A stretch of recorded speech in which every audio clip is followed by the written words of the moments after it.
ఊరంతా ఎలా ఉంది.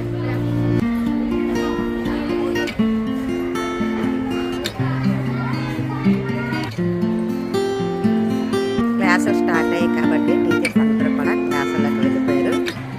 ఇలా సెకండ్ పీరియడ్కి వెళ్ళవలసిన వాళ్ళంతా కూడా రెడీ అవుతున్నారు. ఇది నా స్కూలు.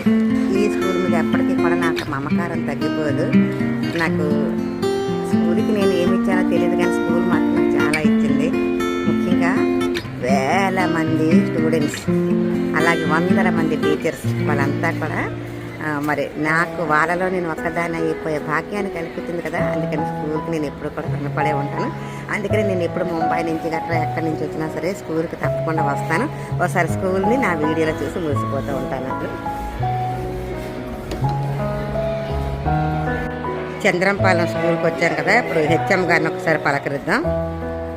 నమస్తే సార్. సార్ 6 నెలల తర్వాత మళ్ళీ మిమ్మల్ని కలుస్తున్నాను. మీరు ఈ స్కూల్కి కొత్తగా హెచ్ఎంగా పదవీ బాధ్యతలు స్వీకరించిన ఆ సమయంలో నేను ఇక్కడ రావడం జరిగింది. మళ్ళీ ఇప్పుడు 6 నెలలు అవుతుంది.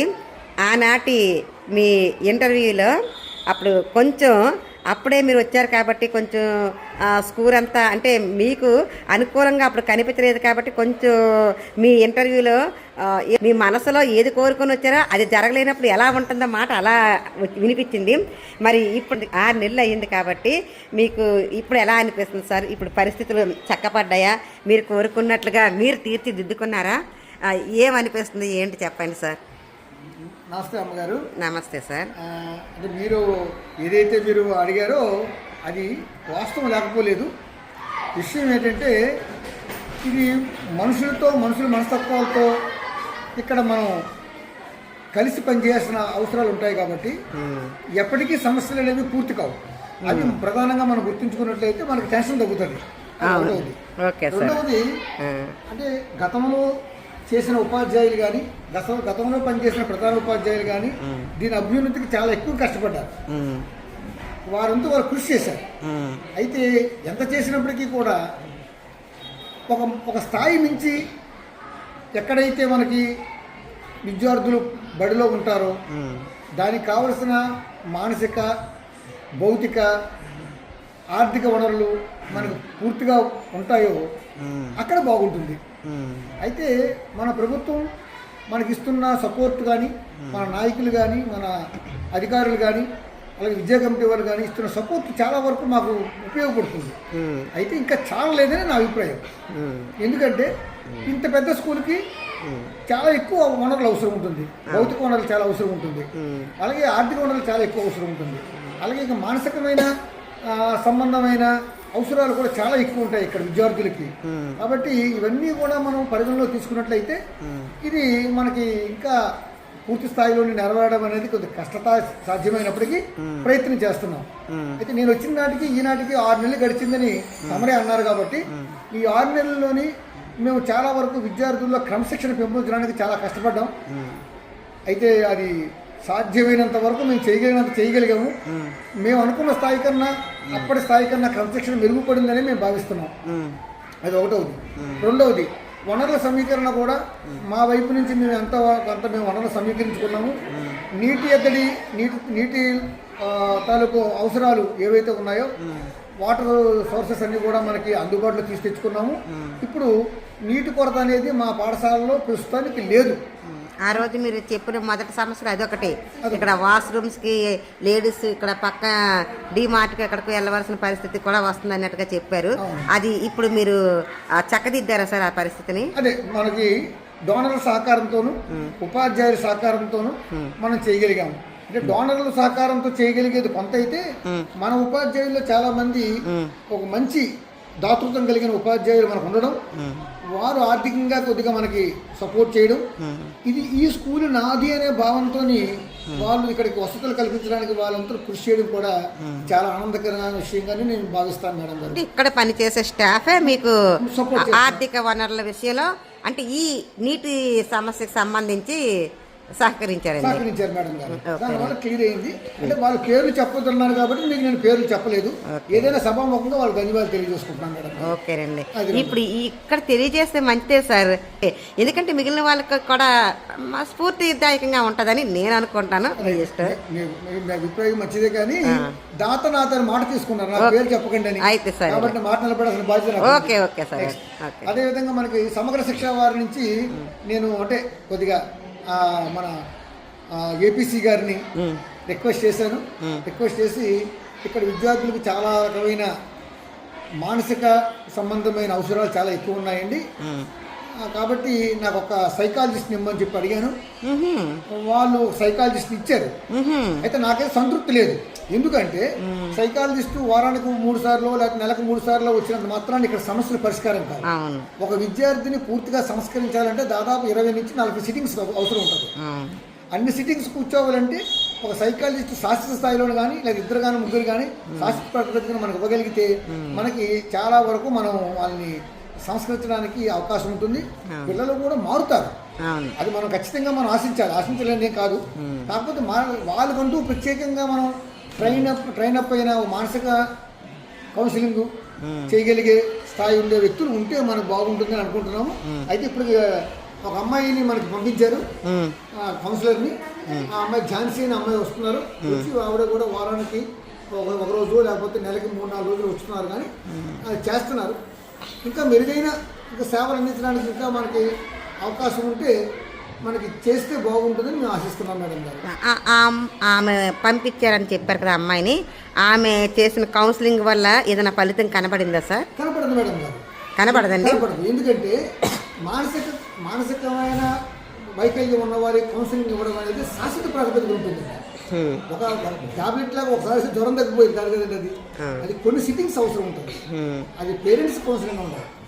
సోషల్ సైకాట్రిస్ట్కి తేడా ఉంటుంది. కాబట్టి ఖచ్చితంగా మనకి ఈ సోషల్ సైకాలజిస్ట్ ఎప్పుడు కూడా కుటుంబపరమైన వాతావరణ పరిస్థితుల్ని, పాఠశాలలో ఉన్న వాతావరణ పరిస్థితుల్ని, వారి స్నేహితుల మధ్య ఉన్న వాతావరణ పరిస్థితుల్ని, విద్యార్థి యొక్క వాస్తవిక మానసిక స్థితిని ఇవన్నీ అంచనా వేసి చేయాల్సి ఉంటుంది.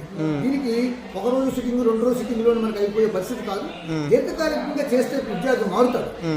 కాబట్టి మారుతాడని హోప్ ఉంది. కాకపోతే ఇంకా దాని మీద మనం ఇంకా ఎక్కువ శ్రద్ధ పెట్టి ఇంకా ఎక్కువ కౌన్సిలేషన్ కానీ ఎక్కువ సమయం కానీ విద్యార్థుల మీద కేటాయించినట్లయితే కొంత మెరుగుపడుతుందండి.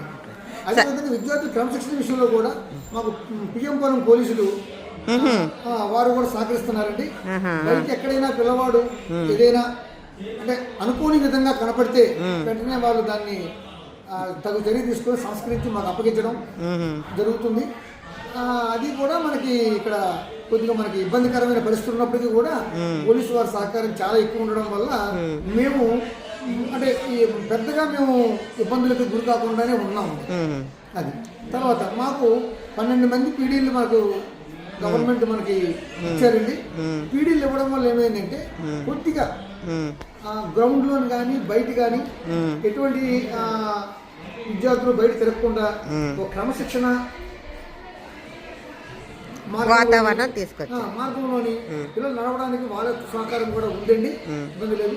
ఉపాధ్యాయులు కూడా నేను చెప్పాల్సిన విషయం ఏంటంటే ఉపాధ్యాయులు కూడా ఎంతో అంటే అంతకుముందు సంగతి నాకు తెలియదు కానీ ఇప్పుడు ఉన్న ఉపాధ్యాయులు దాదాపు 7 నుంచి 8 పీరియడ్లు క్లాసెస్ తీసుకుంటున్నారు. అంటే ఒక్కొక్క టీచర్కి ఒక్కొక్క రోజు లేజర్ పీరియడ్ కూడా ఉండదు. అంటే పిల్లవాడి ముందు ఏదో ఒక టీచరు ఖచ్చితంగా క్లాస్ రూమ్ లో ఉండాలనే ఒక దృఢ సంకల్పం మేము పెట్టుకున్నామండి. అంచేత ఏ టీచర్కి అవసరం ఖాళీ ఉంటే ఆ టీచర్ మెమోరీ చేయించుకొని వాలంటీర్గా వాళ్ళే వేసుకొని ఇప్పుడు క్లాసెస్ రన్ చేస్తున్నారు. దానివల్ల పిల్లలు కూడా బయట తిరగలేదు. దానివల్ల ఏమవుతుందంటే క్వాలిటీ అనేది ఒక రోజులో వచ్చేది. అవునండి. కాబట్టి వస్తుంది. కాబట్టి దీర్ఘకాలికంగా మనం ఈ రోజు మేము చేసిన కృషి 2-3 సంవత్సరాల నాటికి మంచి స్థాయికి చేరడానికి అవకాశం ఉంటుంది మేడం గారు. కాబట్టి కొంత సంతృప్తిని మేము పొందాం. కాకపోతే అనుకున్నంత సాధించాలి అంటే దానికి రకరకాలైన వనరులు, రకరకాలైన ఆర్థికపరమైన అంశాలు, రకరకాలైన మానవ సపోర్టు మనకి ఇవన్నీ అవసరం ఉంటుందండి. మరి దాన్ని అవన్నీ కూడా కల్పించుకోవడానికి మేము గౌరవ ఎమ్మెల్యే గారైన గంటా శ్రీనివాసరావు గారిని కలిసాము. మా తాలూకు నీడ్స్ ఎన్ని ఉన్నాయి సార్, అవసరాలు ఉన్నాయని చెప్పి 15 రకాలైన అవసరాలని ఆయన ముందు పెట్టాము. ఆయన కొన్ని గవర్నమెంట్కి పంపిస్తాను, కొన్ని ఏమో దాతల ద్వారా మనకి చేయిద్దామండి మెషరు, ఖచ్చితంగా చేద్దాము. మీ కృషితో పాటు మా సార్కు పూర్తి సహకారం ఉంటుంది, మీరు చెయ్యండి, ముందుకెళ్ళండి అని కూడా మొన్న ఆయన మనకి మాట్లాడడం జరిగింది. పేరెంట్స్ మీటింగ్ ఇక్కడ అయింది కదండి, ఆ మీటింగ్లో అండి. మీటింగ్ ముందు రోజు వెళ్ళాం మేడం. ఓకే, అయితే ఆ మీటింగ్ వల్ల మన స్కూల్కి ఏదైనా ఉపయోగం జరిగిందని మీరు అనుకుంటున్నారా? ఖచ్చితంగా.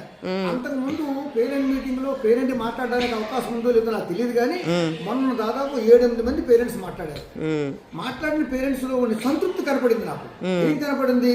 టీచర్ల వైపు కృషి బాగా ఉంది, టీచర్లు కష్టపడుతున్నారు, కానీ విద్యార్థుల నుంచి ఇంకా మనకు సరైన రెస్పాండ్ అవ్వట్లేదు. తల్లిదండ్రుల నుంచి మన కోఆపరేషన్ ఇంకా తగ్గింది. మనం పిల్లలు సరైన సమయానికి సరైన విధంగా మనం పంపించగలిగితే ఇంకా చదువు బాగా వస్తుంది అని ఒక నమ్మకాన్ని మా మీద ఉంచి నమ్మకంతో మాట్లాడారండి. ఆ రోజు మీటింగ్ అంతా కూడా నమ్మకంతో మాట్లాడారు. అంతకుముందు వచ్చినప్పుడు ఎలా ఉండేదంటే తగ్గుబాటానికి వచ్చేవారు. ఈ రోజు అలా కాదు, మనం చెప్పింది వినడానికి వచ్చారు. అంటే మన మీద ఎంతో కొంత ఒక నమ్మకాన్ని వాళ్ళు కలిగి ఉన్నారు అనే సంగతి మాకు అర్థమైంది మేడం గారు. ఈ నమ్మకాన్ని ఇంకా మేము పెంపొందించుకుంటాము. ఈ నమ్మకంతో ఇంకా మేము మంచిగా విద్యార్థులకి స్థాయికి తీసుకెళ్ళడానికి కృషి చేస్తాం మేడం గారు. చాలా సంతోషం సార్. అంటే మీరు వచ్చిన 6 నెలల ముందు మాటకి 6 నెలల తర్వాత మీ నోటి నుంచి వచ్చే మాటకి చాలా తేడా కనిపిస్తుందండి. అప్పుడు కొంచెం స్టార్టింగ్లో కొంచెం ఏదో గొంతులో అసంతృప్తి అనేది వినబడింది. అంటే మేము కొంత సాధించాం, ఇక్కడ మార్పు కొంచెం తీసుకొచ్చాం, ఇంకా తీసుకురాగలం, ఇంకా సాధించగలం అనే ఒక తృప్తికరమైన ఆ వాయిస్ మీ గొంతులో వినిపిస్తుందండి. చాలా సంతోషం సార్. మరి మీరు మీ ఉపాధ్యాయులందరూ కూడా చేసే కృషికి, అలాగే ఇక అధికారులు అందరూ కూడా, అలాగే పేరెంట్స్ అందరూ కూడా మీకు సహకరించి ఇంకా ఈ పాఠశాలని మంచి ఉన్నత స్థితిలోకి వెళ్తారని చెప్పేసి నేను ఆశిస్తున్నాను. నమస్కారం sir, thank you very much.